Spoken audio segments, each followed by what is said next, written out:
William, thank you so much for joining us. Hi, Karina. Thanks for having me. Now, China's trade with APEC economies reached nearly $3 trillion in the first 10 months of this year. And we've seen ambitious development projects through the Belt and Road Initiative, such as Peru's new megaport in Chancay. Talk about how Chinese investment is transforming the region. Oh, it's without a doubt that China is a huge presence in Latin America, and in Lima in particular, in the presence of this new port. To have a major port in the southern part of the hemisphere that allows direct trans-Pacific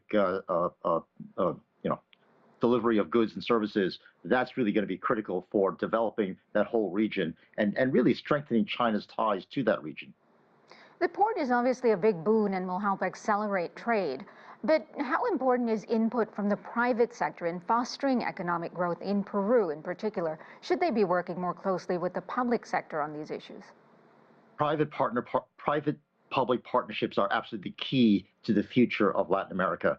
We know that the governments themselves don't have a strong enough fiscal position in order to finance all of the needed infrastructure. We need to bring in the huge amount of capital that's in world capital markets and focus it on the needs of developing a lot of the infrastructure in Latin America. And I think China's done its part in Belt and Road, which is a government-to-government kind of focus. But going forward, I think the business leaders and financial markets leaders that are meeting there are trying to align policies in a way that it will be able to allow all of the countries in the region to tap into the rich global capital markets that are really waiting for investment opportunities. And William, sustainable growth is a key priority at APEC as well. How has China contributed to Peru sort of transitioning to renewable energy? Karina, that's a really important measure to talk about, because climate is one of these areas where the market really hasn't priced its importance nor its costs adequately. China has done a lot in developing a lot of the technologies that lower the cost of sustainable energy sources. And there you see an interesting interaction between China's economic policies of developing this huge amount of capacity to produce these machines that are able to give us sustainable energy. But in order to put it in place, we need local policies that are receptive to China bringing in these machines.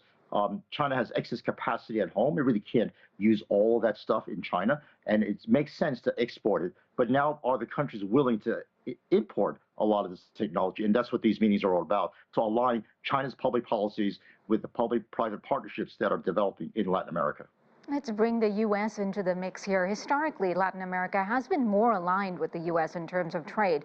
How does China's growing influence in Latin America create a shift in that dynamic?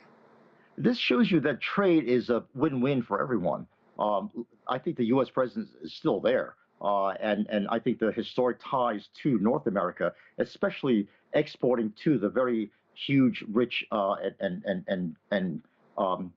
ever hungry North American market, is something that all of the countries in the region want to do.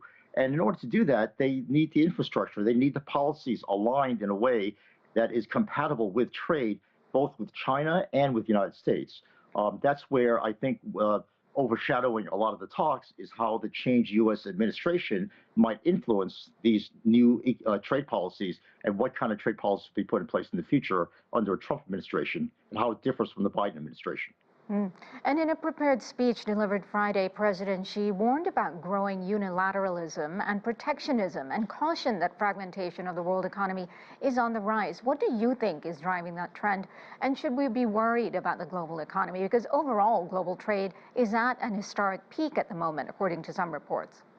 A lot of the emerging markets are feeling the need to protect their own domestic industries, and a lot of smaller countries have tried to close themselves off to develop a lot of the industries. I think a lot of the reference to the United States becoming a more closed economy is really incorrect. President Trump is focusing on more and more bilateral trade relations in order to enhance the needs of direct bilateral trades between the United States and Peru and Chile and Brazil. And by using these bilateral deals, enhance trade. I think President Xi recognizes that, because he worked with President Trump in his first administration and created the beginnings of a global trade pact between the United States and China. I think going forward, President Xi will remind everyone that he can work with President Trump in a way that enhances trade for everyone. A really great discussion. We are out of time. Thank you so much for your perspective, William Lee. Thank you.